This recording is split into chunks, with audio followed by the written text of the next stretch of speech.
ابو معاویہ نے ہمیں عامش سے خبر دی، انہوں نے ابراہیم سے، انہوں نے علقمہ سے روایت کی، انہوں نے کہا میں منع میں حضرت عبداللہ بن مسعود رضی اللہ عنہ کے ساتھ پیدل چل رہا تھا کہ حضرت عثمان رضی اللہ عنہ سے ان کی ملاقات ہوئی۔ وہ کھڑے ہو کر ان سے باتیں کرنے لگے۔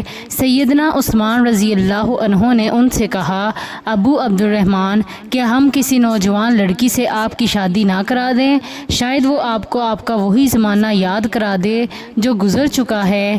کہا تو عبداللہ بن مسعود رضی اللہ عنہ نے کہا اگر آپ نے یہ بات کہی ہے تو اس سے پہلے رسول اللہ صلی اللہ علیہ وآلہ وسلم نے ہم سے فرمایا تھا اے جوانوں کے گروہ، تم میں سے جو کوئی شادی کی استطاعت رکھتا ہو وہ شادی کر لے۔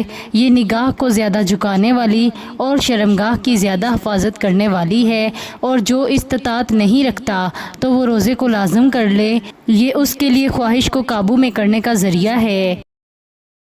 حضرت عبداللہ بن عباس رضی اللہ عنہما فرماتے ہیں کہ رسول اللہ صلی اللہ علیہ وآلہ وسلم نے ایک آدمی کو نصیحت کرتے ہوئے فرمایا 5 چیزوں کو 5 چیزوں سے پہلے غنیمت جانو، جوانی کو بڑھاپے سے پہلے، صحت کو بیماری سے پہلے، امیری کو فقیری سے پہلے، فراغت کو مصروفیت سے پہلے، زندگی کو موت سے پہلے۔